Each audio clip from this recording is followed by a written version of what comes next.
Hello students, this is your course on blogging and tools. In this video on identifying blogging niche, we are going to talk about researching scope in a niche.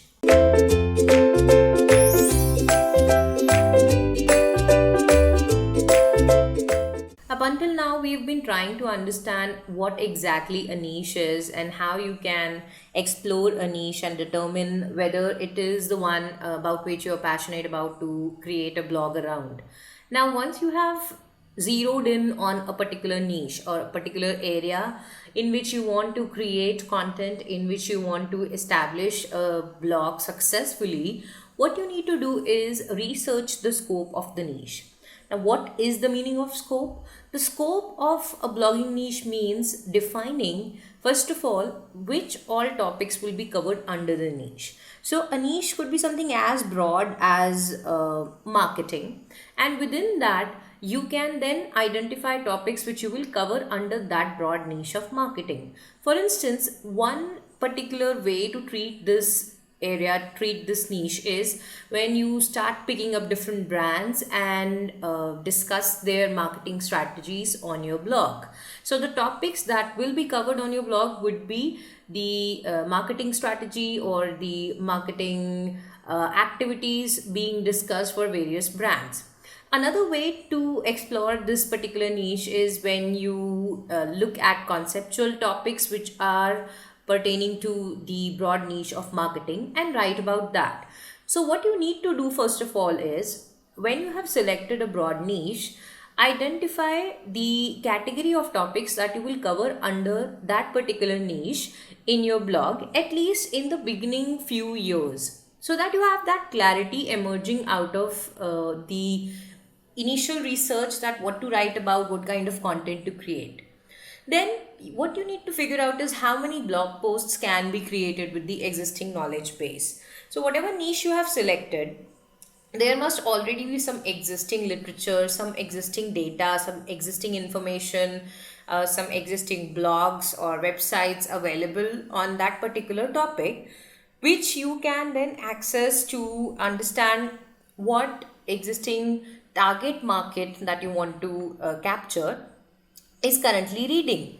And from there you also have to determine how many blog posts can you create on your blog, how many different types of content formats can you create, what kind of knowledge you already have, what would be required from your end to learn more, and what more skills you need to develop to keep on creating content in that particular niche. That is only possible when you research the niche thoroughly and try to figure out what is being said, what has already been said, and what is the scope of being said. And also compare that the existing blogs in that particular niche, how much content they have already posted. That could set some kind of target for you. So let's say a blog about marketing, if it has 1000 plus blog posts, that is your work chopped out for you for the next 3 years easily. That even if you're producing about one post per day for the next 2.5 to 3 years, you can easily continue to create good quality content. And that is an essential part of scope understanding of niche, because it gives you a foreseeable target in terms of time, in terms of effort for you to build your blog. Then next thing which you have to cover in researching the scope of niche is how fast is the niche expanding and growing, and can you keep creating relevant content for developments in the niche, which means that even though the niche could have a broad scope, that you may find a lot of data, a lot of content already existing within that topic, within that area, and there is possibility that for the next 3 years you can keep on creating good quality content. But what beyond that?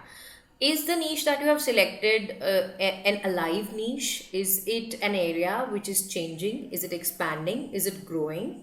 And do you see yourself talking about new things in the time to come? Or after a certain point, you will run out of things to say, or after a certain point, you will realize that the niche is pretty much dead and nobody is interested in even reading or listening to or seeing what you are producing on your blog.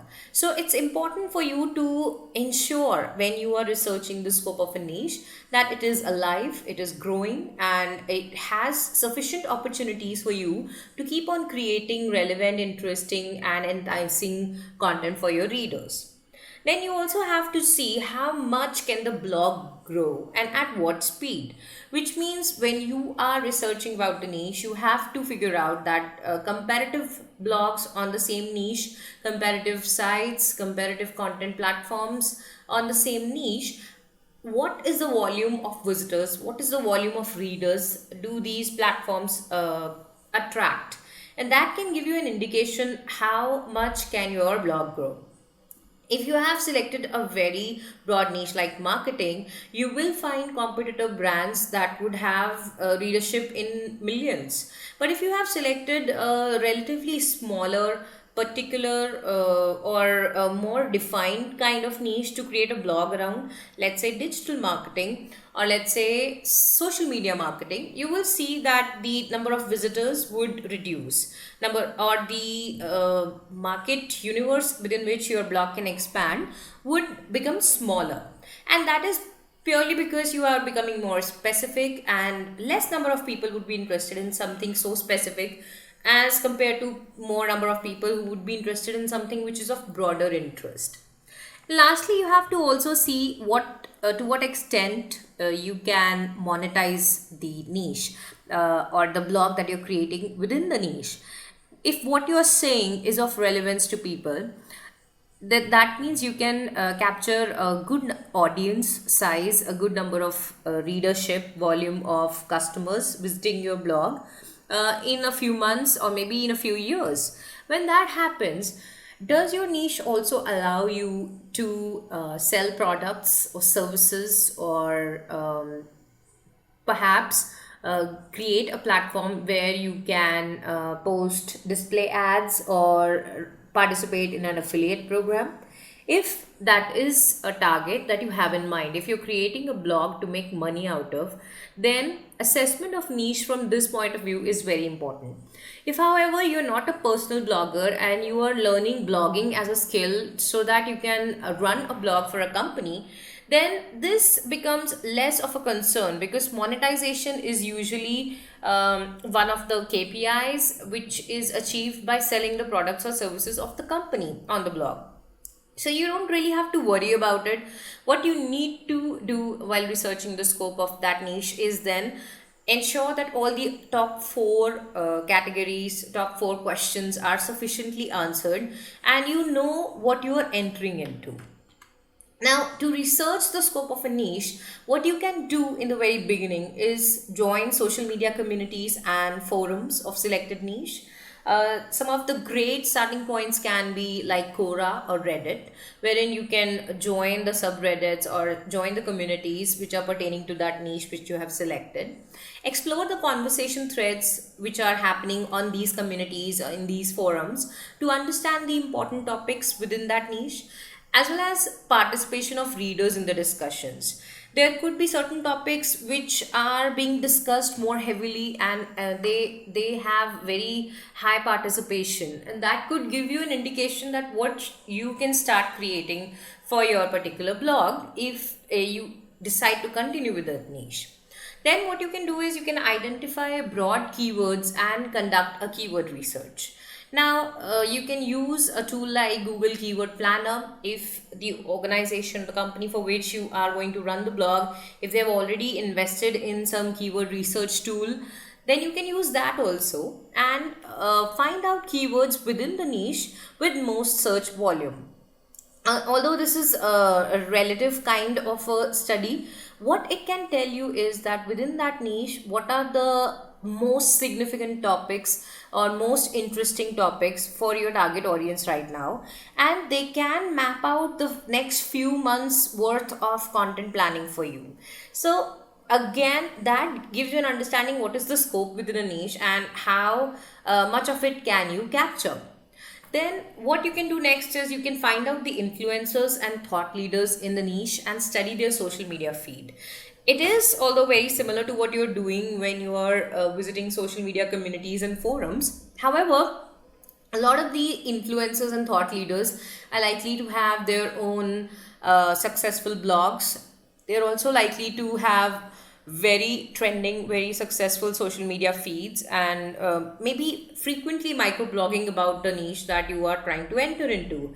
And the kind of posts that they are putting out there can give you a good understanding of how vast the niche is, how much of content variety is possible within the niche, the kind of volume that these influencers and thought leaders are attracting. Even if you're able to achieve about 10-20% of that, that could indicate to you what is the blog growth potential that you can target for the first year or so. You can identify how frequently they have covered changes in the niche also, and emerging trends within the niche, so that you understand how alive the niche is, how much is it evolving.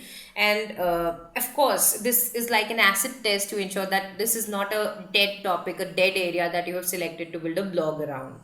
By checking the number of followers, you can also get an idea how much money you can make, or how much money they make if they're posting about it on their social feed. That can also give you an idea of what is the monetizing scope for the niche that you have selected.